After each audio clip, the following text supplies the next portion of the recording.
Are you serious?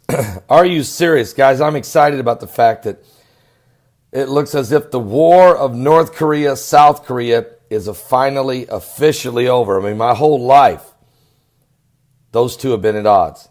My uncle fought in the Korean War, and to think that it's finally come to an end is really, I'm happy. Okay, I'll be honest with you.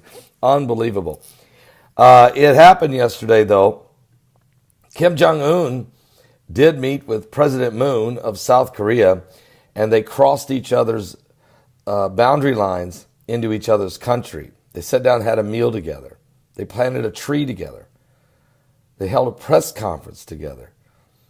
They embraced, and they declared peace. It's unbelievable. And denuclearization for the entire continent, the entire peninsula of Korea. I said continent. I meant peninsula.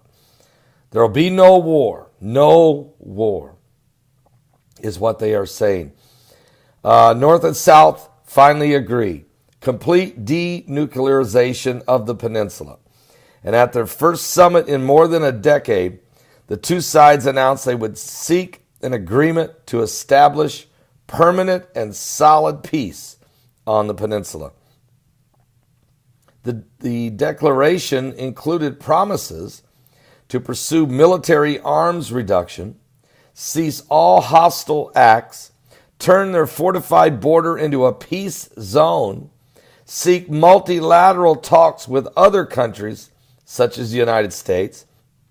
And in their first ever press conference in front of the world's media, Kim Jong-un said, "We are one nation. We cannot be separated. We share the same blood. We are living with each other. We are brothers." The Koreas said they hope the parties will be able to declare an official end to the war by the end of this year. Unbelievable. Kim Jong-un met with South Korean President Moon in a southern side of the demilitarized zone in the border truce village. And they made history as the first time ever that a North Korean leader crossed into a South Korea since the end of the Korean War in 1953. The leaders displayed signs of unity and peace as they shook hands on both sides of the border line. Kim Jong-un signed a guest book at the Peace House in which he wrote, "A new history begins now," referring to the missile test.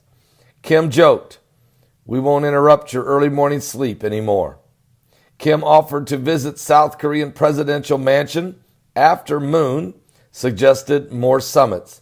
The pair have planted a commemorative pine tree from 1953, the year the Korean War armistice was signed at the border truce village. The countries have agreed to the complete denuclearization of the peninsula and hope to declare war officially over by the end of this year. An unbelievable display, an incredible situation is developing, folks. And you got to give President Donald Trump a lot of credit, because if he hadn't used his peace through strength doctrine, if he and stop all the appeasement and force the parties to the table, and it's actually miraculous. Trump will be visiting, and Trump will be actually meeting with Kim Jong-un very soon, in just a few weeks. And it is historical what's taking place right now. He made history as he met with the rival South Korean President Moon in face-to-face talks on the southern side of the border. President Moon said the two countries would work to reunite the families who had been separated by decades of long conflict, as Kim did what his father and grandfather never managed. The dictator said his heart was throbbing as he became the first North Korean leader to cross the 38th parallel since the Korean War ended 65 years ago. The two heads of state had serious, frank discussions on the topic of denuclearizing the peninsula of Korea. during their first meeting on the southern soil in more than 6 decades. Kim Jong-un even quipped about his missile test, saying he wouldn't disturb the South Koreans' early morning sleep anymore. Both parties are drawing up a joint statement due to be announced together at the close of discussions, which will be followed by a dinner, which would also be attended by Kim Jong-un's wife. The wives did come, and they stopped for photos together with their wives. They planted a tree. They signed a plaque, a commemorative plaque at the location. They had lunch together. They walked and talked together. They embraced. They held hands, shook hands, and held hands of peace. And when they met the smiling leaders who seemed on the brink of war months ago, shook hands and held and stood next to each other side by side. It was stunning to see, really. But finally, it's incredible to think that Kim Jong-un's getting a chance to be a player on the world stage. He's going to get a chance to no longer be this villain, but to make himself look bigger in the eyes of the whole world. Kim Jong-un's sister actually came and joined at the table as well. And so just an amazing situation, really, to be quite honest with you. Quite an amazing situation took place yesterday. And we'll wait and see what happens when President Trump will also be entering this world stage. Trump has really set this up, but I think Trump's done a good job also by stepping back now and letting these two guys work it out. I think it's great. Let's hope and pray that they will sign the official document that the war is over between their two countries, and they will start the process of reuniting families and even maybe start visiting one another's countries. And now, let's talk about why this happened. Trump was strong.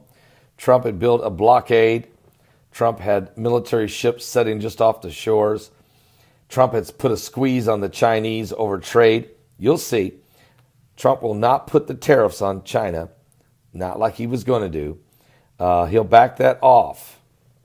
He'll do a little bit, but not like he was going to do. That was part of the squeeze to bring the Koreas to their knees, to bring North Korea. And so also, let's be honest, Kim Jong-un's test site that he says he closed collapsed. That last bomb he blew up, that hydrogen bomb, blew the mountain up. The mountain collapsed, it caved, and let's also be honest, radiation right now is pouring out of that place. It's coming right out of the hole in the mountain, and the winds are blowing toward China. This is still a major problem.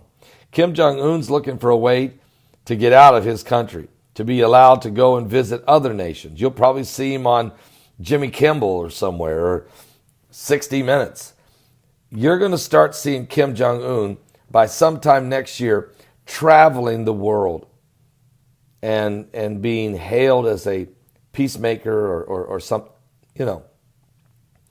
Now, let's hope that he lets these people out of their prisons, that he starts allowing people freedom of religion, and, stop the human rights.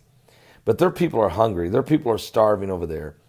And he's going to have to open up his borders to allow Western societies to come in and start to recultivate their culture and food, and he's run out of gas. And see, there's nobody else paying for it no more. The Barack Obamas of the world are no longer sending checks.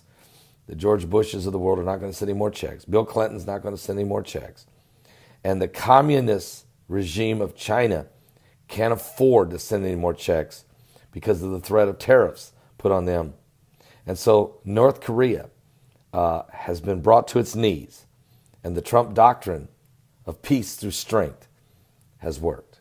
I'll be back with more current world events and how they relate to biblical prophecy when they say peace and safety, then sudden destruction cometh.